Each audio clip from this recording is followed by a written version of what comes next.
Hello guys. आज एक video बना रहे हैं क्लास 12th के कॉन्सेप्ट के ऊपर, राइट। और आपका एग्जाम आने वाला है, तो मोस्टली जो बच्चे कॉमन मिस्टेक करते हैं पेपर के अंदर किसी न्यूमेरिकल में या किसी कॉन्सेप्ट में या उसको प्रेजेंट करने के लिए, आज मैं आपको वही बता रहा हूं सिर्फ, राइट। तो टॉपिक है आपका मैक्रो इकोनॉमिक्स बेसिकली।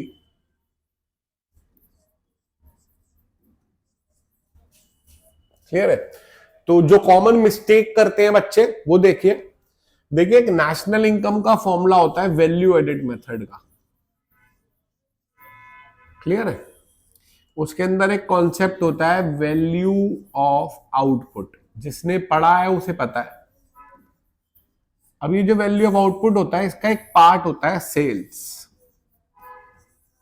सेल्स का मतलब होता है जो माल आपने इस साल बेचा। क्लियर है?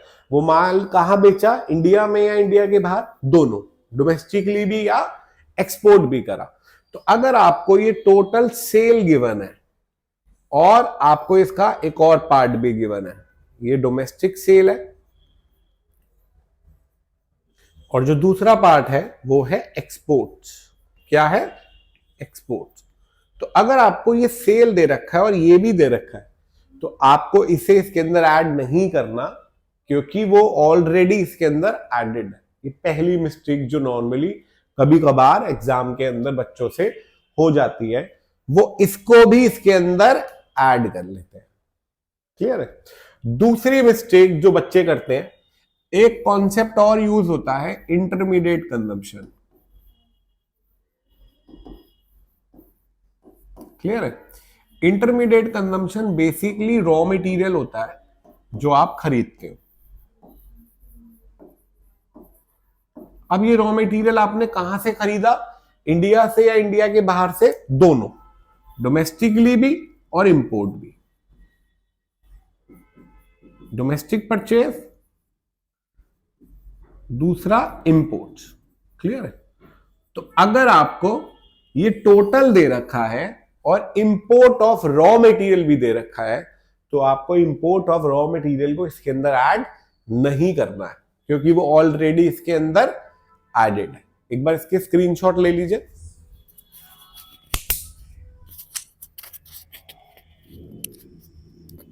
चलिए अब नेक्स्ट देखिए।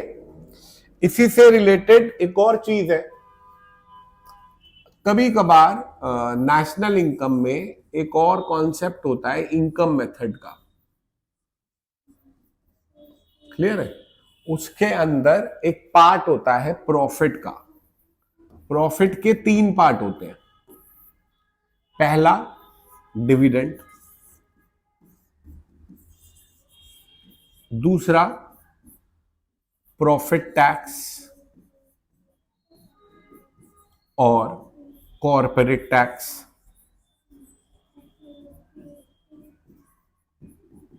क्लियर है? Next retained earning.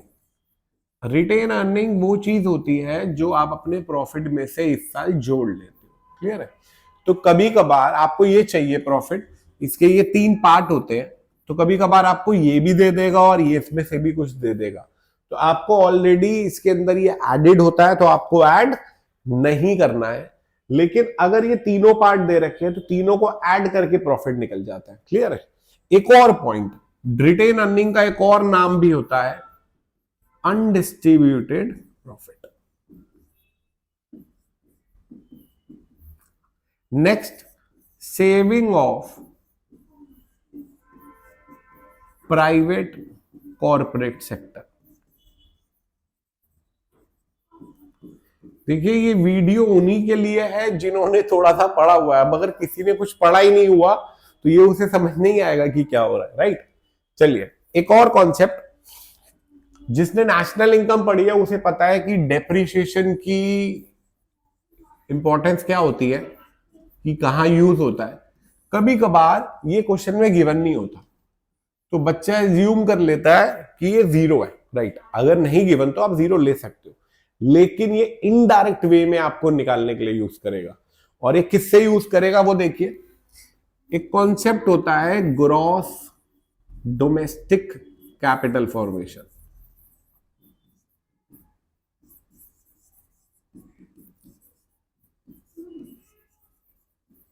इसका एक फॉर्मूला होता है नेट कैपिटल फॉर्मेशन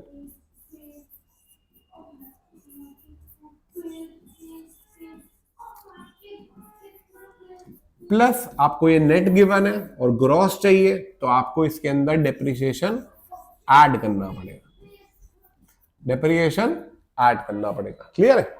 और दूसरा फॉर्मूला सेम का ही, gross domestic fixed capital formation.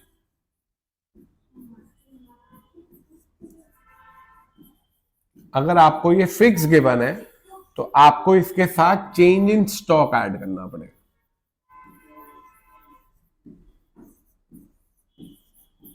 तीसरा formula net domestic fixed capital formation, और आपको ये नेट भी गिवन है और ये फिक्स भी गिवन है, तो आपको डेप्रिसिएशन भी ऐड करना पड़ेगा प्लस चेंज इन स्टॉक भी ऐड करना पड़ेगा। क्लियर है? तो अब आपको ये कैसे गिवन होगा, एक ये वाली वैल्यू गिवन होगी, एक ये वाली वैल्यू गिवन होगी, एक ये वाली गिवन होगी, तो आप इसको इसके इक्वेट करके डेप्रिसिएशन निकाल सकते हो ना, या ये गिवन होगा और आप ये, चलो ये गिवन नहीं होगा, ये दोनों गिवन होंगे, ये गिवन होगा और ये गिवन होगा, तो आप इन दोनों को ऐड करके ग्रॉस डोमेस्टिक कैपिटल फॉर्मेशन निकाल सकते हो, उसको इसके इक्वेट करोगे तो आंसर आ जाएगा। क्लियर है? तो ये चांसेस है आने के पेपर में, ये कॉन्सेप्ट यूज किया जा सकता है। क्लियर है? अगला कॉन्सेप्ट देखिए, आपने गवर्नमेंट बजट में कॉन्सेप्ट पढ़ा होगा रिवेन्यू रिसिप्ट्स और कैपिटल रिसिप्ट्स। क्लियर है?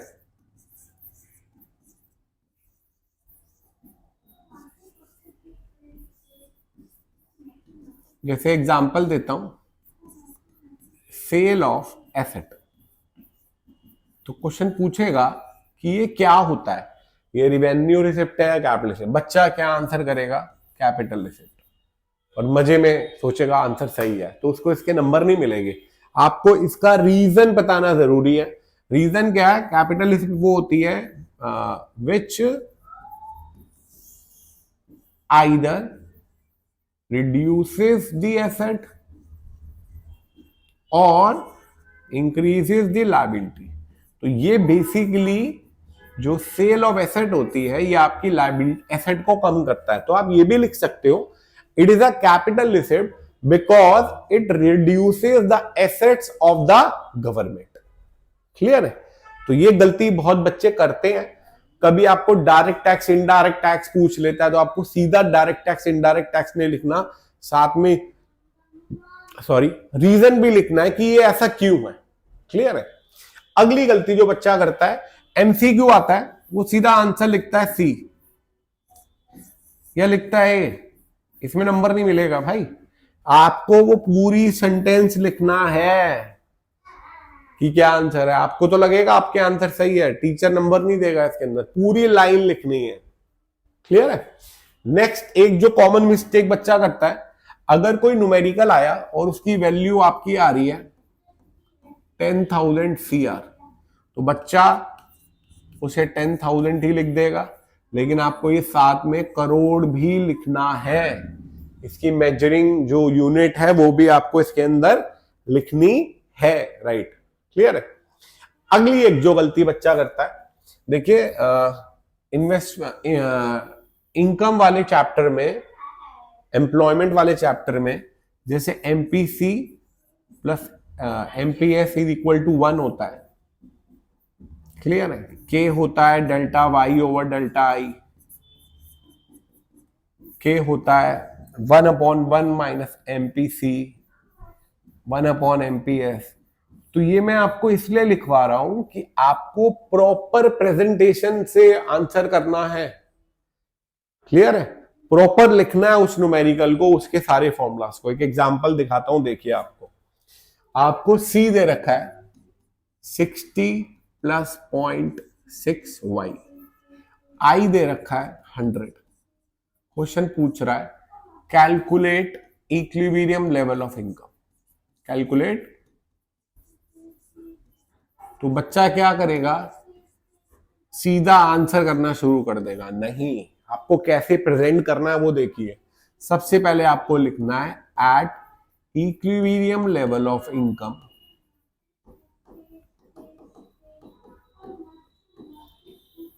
At equilibrium level of income aggregate, AD और एस आप यूज कर सकते हो।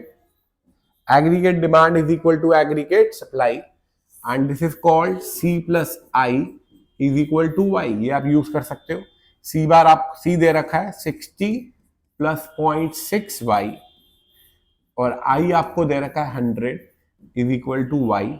ये प्लस हो गया 160, ये वाई इधर चला गया, वाई माइनस 0.6 वाई, ये आपका बचा 0.4 Y.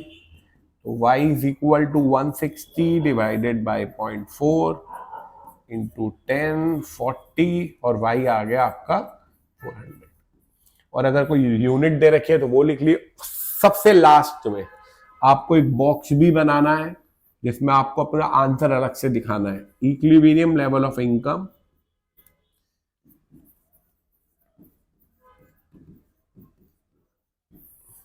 y is equal to 400।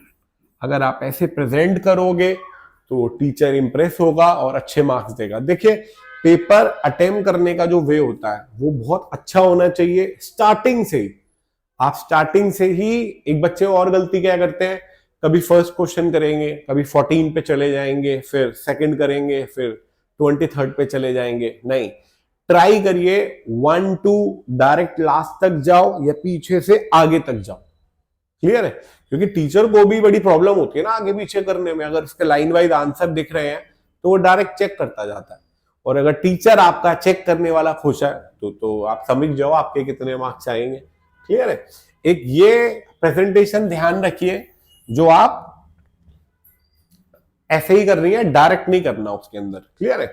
उसके बाद एक जो और बच्चे गलती कर देते हैं कभी कभार, एक कॉन्सेप्ट होता है कंपनसेशन टू एम्प्लॉइज का। ये नेशनल इनकम में जिन्होंने पढ़ा हुआ है, क्लियर है? और कंपनसेशन टू एम्प्लॉइज का मतलब क्या होता है कि एक एम्प्लॉयर ने एम्प्लॉइज को जो जो दिया, डायरेक्ट गिवन हो तो ठीक है, नहीं तो वेजेस एंड सैलरीज होता है इसका एक पार्ट। दूसरा इसका पार्ट होता है employers contribution, employers contribution to social security schemes. Clear है? तो यहां पे एम्प्लॉयर लिखा हुआ है, क्वेश्चन में आपको एम्प्लॉयज दे देगा तो वो नहीं लेना, याद रखना। तो सिर्फ आपको क्या लेना है यहां पे, एम्प्लॉयर। राइट? तो ये मैंने आपको एक कॉमन मिस्टेक्स बताई जो नॉर्मली बच्चे करते हैं, प्रेजेंट नहीं करते, सही तरीके से लिखते नहीं है, सिली मिस्टेक्स करते हैं जिन कारण उनके नंबर घटते हैं। अब आपको मैं कुछ इंपॉर्टेंट क्वेश्चन बता रहा हूं मैक्रो के, जो बहुत एक्सपेक्टेड है मुझे, जो आ सकते हैं। जैसे देखिए, एक पहला क्वेश्चन जो आपका आ सकता है वो न्यूमेरिकल तो आना ही है, न्यूमेरिकल्स ऑन नेशनल इनकम। इसमें वैल्यू एडेड मेथड है, इनकम मेथड है, और आपका एक्सपेंडिचर मेथड है। एक जो मुझे लग रहा है वो आ सकता है जीडीपी डिफ्लेटर। इसको प्राइस इंडेक्स भी कहते हैं। इसका फॉर्मूला क्या होता है, nominal GDP upon real GDP into 100। Clear है? एक ये दो क्वेश्चन इसके ऊपर आ सकते हैं। थर्ड क्वेश्चन जो एक्सपेक्टेड है आ सकता है वो है फाइनल अकाउंट, फाइनल गुड्स और इंटरमीडिएट गुड्स का डिफरेंस, या इंटरमीडिएट गुड्स का डिफरेंस। या ये क्वेश्चन आ सकता है कि आपको पहचानने के लिए आ जाएगा कि ये फाइनल गुड्स है या इंटरमीडिएट गुड्स है। क्लियर है? नेक्स्ट जो मुझे लगता है आ सकता है वो आपका जीडीपी एंड वेलफेयर का एक क्वेश्चन है, वो आ सकता है। क्लियर है? अगला जो मुझे लग रहा आ सकता है वो factor income and transfer income में डिफरेंस आ सकता है। क्लियर है? अगला एक सर्कुलर फ्लो ऑफ इनकम होता है